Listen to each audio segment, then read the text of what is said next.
Hello everyone, welcome to the fifth video in our Active Directory attack series. In today's video, we are going to talk about BloodHound, which is a powerful tool used by penetration tester or attacker. Using BloodHound, we can map out and identify potential attack paths within an Active Directory environment. So by the end of this video, you will know how to use BloodHound, and you will know how you can use it to discover potential vulnerability or attack path in Active Directory environment. So let's get started. First, let's learn how to install the BloodHound in Kali Linux. If you go to official website of Kali Linux, we can see the whole documentation on how to install this tool. First, you can easily install this BloodHound from apt repository using this command. And next thing we need is a Neo4j database. After you install both Neo4j database and BloodHound, run the Neo4j database using this command. After the database is running, go to localhost port 7474 and log in with default credential. Then you will be popped up to change your password. And once done, you can open BloodHound, enter your new password, and you are ready to move forward. So once our BloodHound tool is installed, here is what we are going to do. First, we are going to collect data from the Active Directory environment. For this, we need to have access to any Active Directory account. Once we have collect the data, we can import it in our BloodHound. So there are mainly two ways to collect data from the AD environment. If you go to official GitHub page of BloodHound, under collectors, we can see sharphound.exe and sharphound.ps1. The first method is to run sharphound.exe or sharphound.ps1 in our domain joined machine. After running this, it will give us the output of the AD. We will take that output and transfer into our attack machine and then import it into our BloodHound. So this is kind of a lengthy process. So I'll show you the second method, which is easier and faster. So for the second method, let's move into our Kali Linux. For second method, we'll be using Python version of BloodHound ingester, which can be easily installed using pip install and then BloodHound. Okay, our BloodHound is Python version of BloodHound is installed. So let's check the ingester using help, I think. Yes. So Python version of BloodHound ingester is ready. So using this, let's collect the data about the Active Directory environment. So for this demonstration, I'll be using a lab from Hackthebox Academy, which you can see here. I have started this lab, and I'll be using this lab to demonstrate you about the BloodHound. Okay, to gather the information, we will use the command as BloodHound Python, and then the username, which is Willy, and then the password of the username, which is transporter@4, and then ns flag, which is used to specify IP of the domain controller, which is 172.16.5.5 in my case, and then -d flag to specify the domain name, which is inlandfarite.local in my case, and then we will use our last flag, which is C, which is used to specify the collection method, which we can see on the help page. Collection method, which can be group, local admin, session, trust, and etc. We will use all to collect everything about the domain, and we can click enter. Okay, ignore this error. I was not in the same network as the Active Directory environment, so I had to pause the video and do some extra work.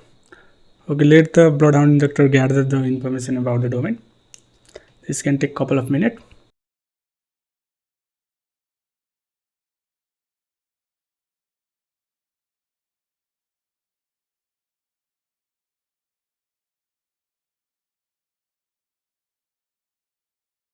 After the tool is successfully run, this will give us couple of JSON file which we can easily import into our BloodHound. So first let's run our BloodHound. I'll open up new terminal. So let's run our new project console. In the split view, I will run BloodHound.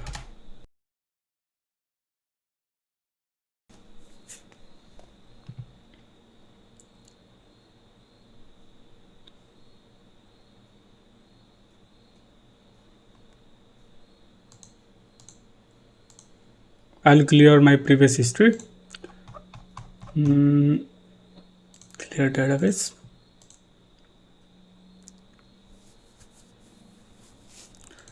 Okay, to import the data we can just drag and drop, which was in our desktop. I'll select all the JSON file and then import it here. Importing can take couple of minutes.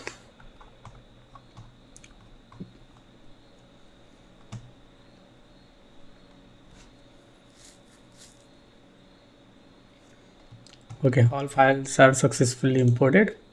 Once done, we can click on these three lines and then go to analysis, where we can find a lot of pre-built queries.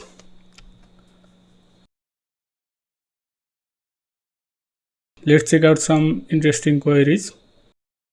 Okay, let's look at the list of corpus-stable account. If you can see, we can get information about the list of all the corpus-stable account in this Active Directory domain.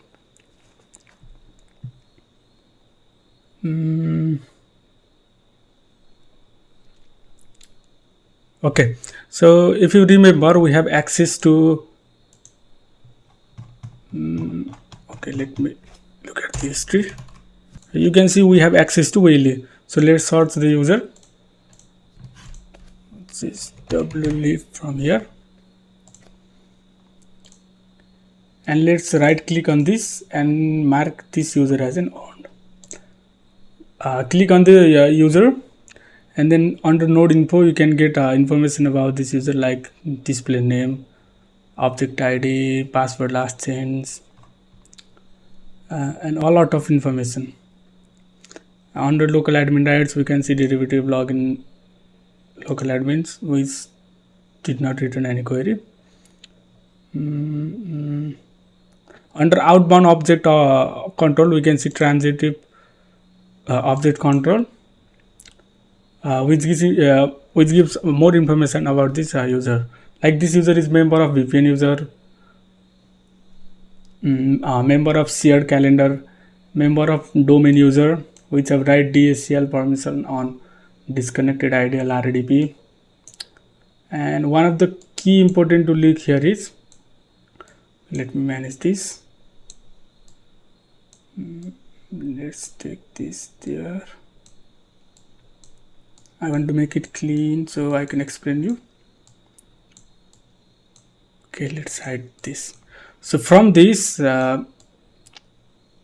graph we can see WLE or Whaley user can force change the password of Damunsen, which means that we can easily force change the password of this user, meaning that we can easily compromise this user. Once we have access to this user, we can use its generic property on the help desk level 1 group. To get more information about these attacks, we can just right click on this and get help. Here we can see description about this attack.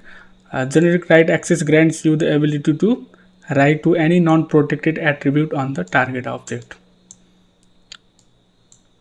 In the Windows and Linux abuse, we can see example on how to implement this attack.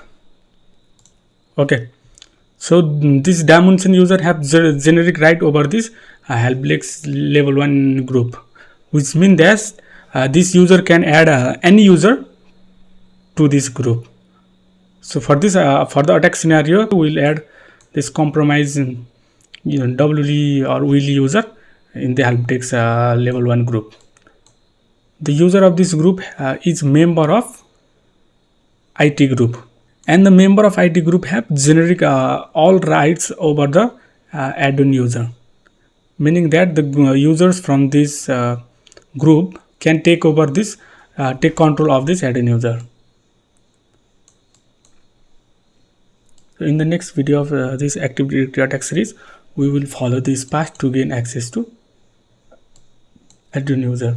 So let's say we have compromised this add-on users, and we can go to analysis and let's look at the query of shortest path from own principal inside inline fried and add-on.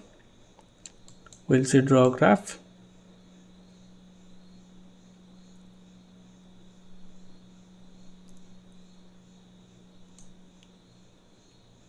From this graph, we can see the user admin has desysync permission on inline fried.local, which means that once we have access to this user, we can totally compromise this whole domain. So you might not completely understand this whole attack path, but in upcoming 2 or 3 video, we'll follow this attack scenario or attack path and compromise the whole domain control. So this much for this video. If you want any help regarding Active Directory or cyber security, you can contact me on my Twitter or join our Discord server.